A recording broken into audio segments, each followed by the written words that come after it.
Assalamualaikum warahmatullahi wabarakatuh. Alhamdulillah. Alhamdulillahirabbil alamin. Allahumma sholli ala Muhammad wa ala ali Muhammad.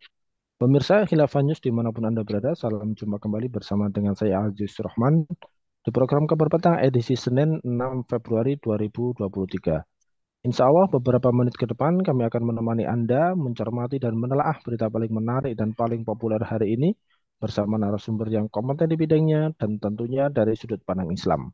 Baiklah pemirsa, inilah kabar petang selengkapnya.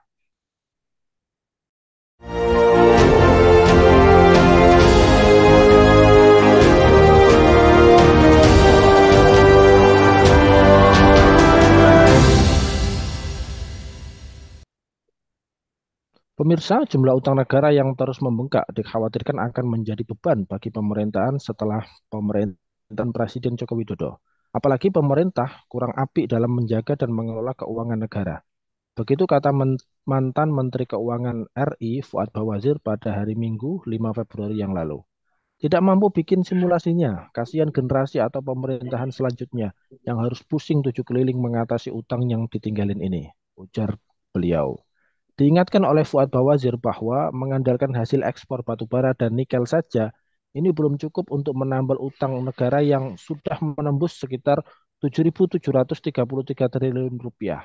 Nah, pemirsa, bagaimanakah kondisi utang Indonesia? Apakah pemerintah terancam gagal bayar utang dan apa bahaya dari utang luar negeri? Pemirsa, untuk membahasnya kami telah terhubung dengan Ketua Perhimpunan Intelektual Muslim Indonesia, Bung Julian Sigit. Kita sapa dulu beliau. Assalamualaikum warahmatullahi wabarakatuh, Bung Sigit. Waalaikumsalam warahmatullahi wabarakatuh. Gimana, Bang Alhamdulillah, Haji? Sehat? sehat. Anda sendiri gimana nih kabarnya? Sehat, Bung? Alhamdulillah, meskipun Bandung agak mendung ya, tetapi kita nikmati saja. Ya, baik. Langsung saja, Bung, menyikapi terkait dengan pemberitaan tersebut. Ini kan dikatakan bahwa pemerintah bakalan sulit untuk menarik utang baru sekitar 696 triliun rupiah di tahun ini. Hal tersebut tercantum di dalam laporan APBN 2023. Nah, menurut kacamata Anda ini, Bung, apakah utang yang terus meningkat itu ini nantinya bisa membebani rakyat untuk masa kini dan juga masa mendatang? Mohon penjelasannya. Saya kira pertama ya, untuk teman-teman dan sahabat-sahabat eh, dimanapun Anda berada, dalam konteks ekonomi, wacana pemerintah untuk menambah hutang baru bukan baru-baru kali ini saja gitu ya.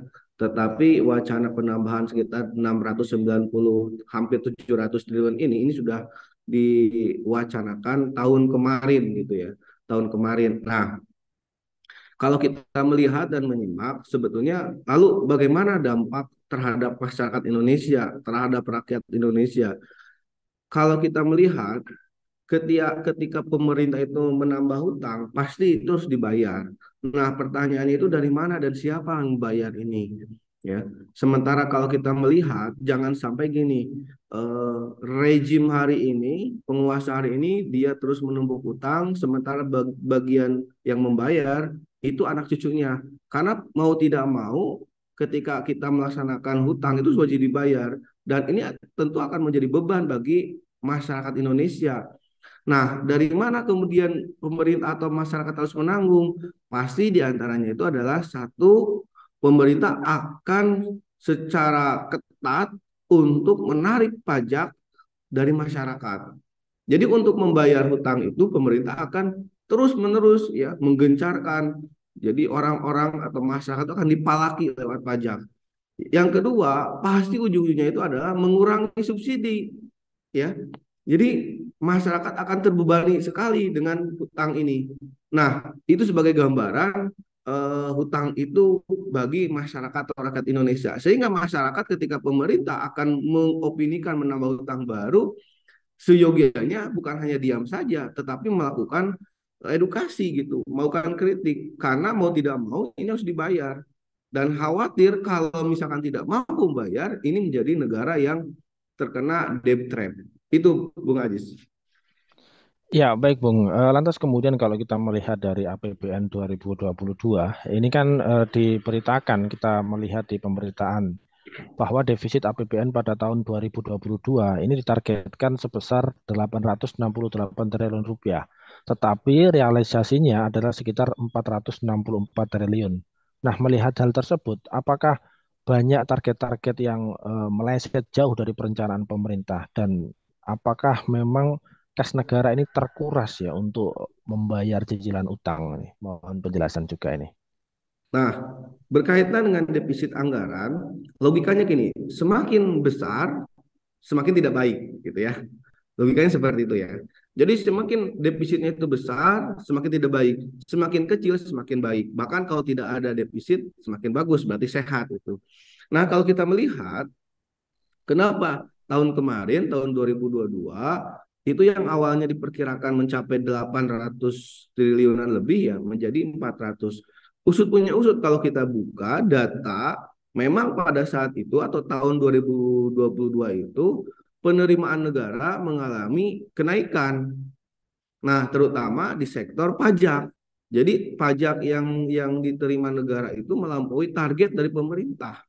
Artinya pemerintah telah berhasil memalaki rakyatnya gitu, ya, memajaki rakyatnya. Dan itu targetnya itu mencapai apa namanya 115% lah. Jadi telah melampaui dari target pemerintah.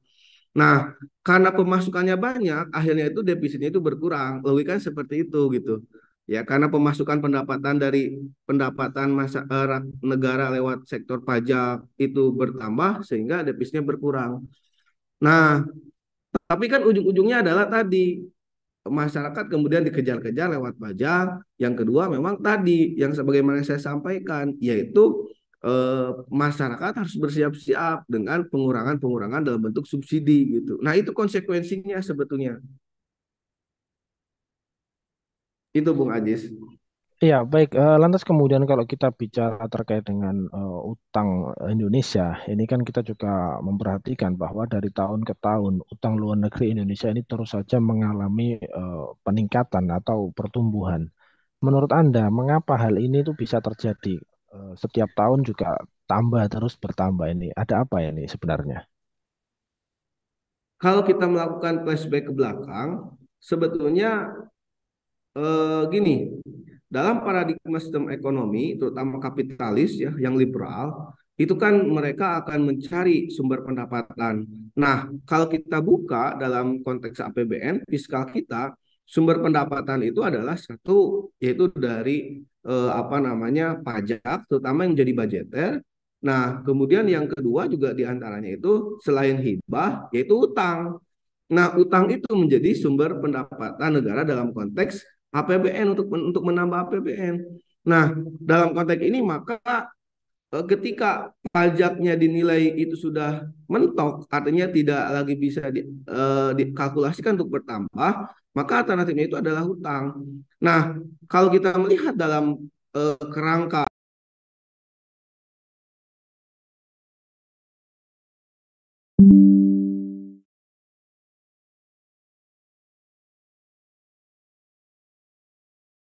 Sebagai salah satu pendapatan sumber sumber pendapatan negara gitu. Ini yang terjadi. Kenapa? Karena memang dalam konteks APBN itu kaku, hanya mengandalkan sektor pendapatan dari pajak, kemudian dari minyak dan gas, kemudian dari hibah, terus dari pajak. Sehingga terlalu kaku gitu. Nanti kalau kita bandingkan dengan konteks sistem ekonomi, misalnya akan jauh berbanding ya, sehingga tidak terlalu kaku. Kan celakanya kalau misalkan sektor pajak yang menjadi stagnan, pasti ujung-ujungnya mereka akan melakukan pinjaman utang dengan jumlah yang besar. Dan lagi-lagi kalau hutang ini diberlakukan, pasti ya rakyat itu akan menanggungnya. Itu konsekuensi logisnya gitu. Sistem ekonomi kapitalis dalam konteks liberal itu seperti itu. Yang celakanya itu adalah ketika ketika pendapatan negara APBN ini diambil dari sektor pajak, yang kedua dari sektor utang. Nah, pengelolaannya itu kurang profesional gitu, tidak produktif. Ini yang menyebabkan bahayanya itu. Sehingga tidak, jadi hutang yang diambil itu tidak memiliki dampak ekonomi, tidak memiliki dampak multiplier effect. Ini yang harus diwaspada itu. Itu Bung Ajis. Ya, baik. Jika memang kondisi utang seperti itu, apalagi juga kalau kita melihat dalam perspektif syariah Islam, yang kita juga melihat bahwa utangnya ini kan berbasis ribawi begitu ya, yang tentu diharamkan di dalam Islam. Nah, melihat hal tersebut, apakah sudah semestinya ini para penguasa Muslim melakukan hal tersebut? Kira-kira menurut Anda, bagaimanakah cara agar Indonesia ini bisa menjadi negeri Muslim yang terbebas dari utang? Ini kira-kira solusinya seperti apa ini, Bung Sigit? Baik, sebelum saya menanggapi hal itu, saya ingin mencoba melakukan flashback terlebih dahulu terhadap tahun kemarin atau satu tahun ke belakang. Contoh misalkan pemerintah mengklaim dan menyatakan menjustifikasi bahwa subsidi ya itu membebani rakyat, terutama subsidi BBM. Ujung-ujungnya adalah pemerintah itu kemudian menaikkan ya atau mengurangi subsidi dan menaikkan harga BBM. Yang notabene katanya sekitar di angka 600-an triliun. Padahal kalau kita buka-bukaan berdasarkan APBN, ya tahun kemarin yang paling banyak membebani fiskal atau APBN kita itu adalah sebetulnya bayar utang, pokok dan cicilannya yang jumlahnya itu sekitar 800 hampir 850 triliun coba ya. Nah, ini tapi tidak diungkap ke tengah-tengah masyarakat ya, tidak diungkap ke tengah-tengah publik. Kita tahu itu ketika kita baca laporan-laporannya itu, oh ternyata memang seperti itu. Nah, artinya utang itu sangat besar ya. Porsi untuk dalam konteks APBN sangat besar. Dalam konteks syariah jelas yang namanya utang dalam konteks jangankan eh, ada bunganya, ada ribanya. Tidak ada bunganya saja itu perlu dihindari gitu. Ya. Apalagi kalau misalkan hutang itu berbasis bunga. Dalam konteks kapitalis hari ini kita kenal dengan istilah no free lunch. Tidak ada makan siang gratis. Setiap utang, setiap pinjaman pasti ada embel-embel. Ya, entah itu misalkan barter dengan project, dengan izin, atau dengan suku bunga yang sangat tinggi. Nah, ini yang terjadi. Maka dalam konteks negara Indonesia sebagai negara muslim, harusnya kita memahami juga. Apalagi kalau kita bisa melihat ya bendahara negara kita hari ini, bendahara kita negara kita ini itu Sri Mulyani itu adalah ketua Ikatan Ahli Ekonomi Islam gitu. Ya. Itu kan harusnya dia juga paham bahwa konsekuensi itu ada riba, bunga. Nah, ini tentu menjadi poin yang harus dipahami lebih jauh karena bagaimana dalam konteks ini, kalau kita melihat membaca dalam perspektif kapitalis, ini hal yang lumrah gitu ya.